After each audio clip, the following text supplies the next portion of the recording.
guys! Welcome to our channel! Nandito na naman po ako para ituro sa inyo kung paano kumita sa probinsya. Ano ba yung mga hanap buhay na posible dito sa probinsya para hindi naman nawawala ng laman ang inyong mga bulsa. So tara guys, silipin natin sila.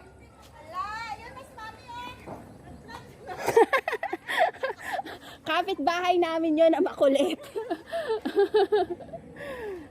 So, tingnan natin guys yung kopra nila. Yan.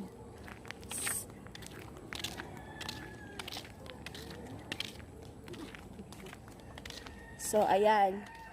Yan guys yung mga kopra. Galing yan sa mga puno ng nyog. Tanim pa kasi yan ng lolo. Para maraming pera daw ang nanay ko. Yan guys. Sa kalsada na lang sila nagpapatuyo ng kopra kasi wala namang drying area. Ito na lang para libre.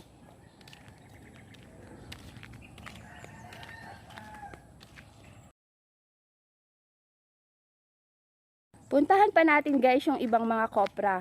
Actually, yung unang yon kopra ng nanay ko. Tapos, eto si Uncle. Siya yung nagkopra ng mga nyog. Hi Uncle! Nahiya siya sa camera.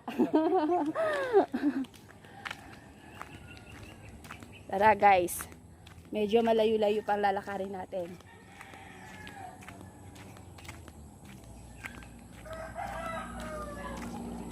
So guys, lapit na.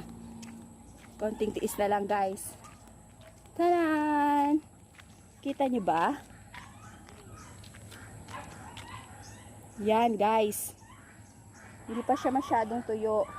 Nauna kasi yung kay mama, kaya ganyan. So, ito basa pa siya guys. Sa kapitbahay din to. Medyo hindi ko gusto yung amoy guys. Siguro pag natuyo, mas maganda ang amoy yan, amoy pera na.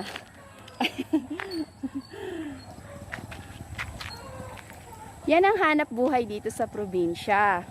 Para hindi sila nawawala ng kabuhayan, kailangan nilang umakyat ng mga puno ng coconut. Yan, puno ng coconut. Kikita nyo ba yung puno ng coconut? Yan. Yung pa guys, sa kapitbahay naman. Itong area na to, yan yung sa amin. Tapos yung doon din. Yun. Yung coconut. So, ayan guys. Pag tumira na kayo sa probinsya, alam nyo na, coconut ang dapat nyo itanim sa inyong mga farm. So, salamat! Bye!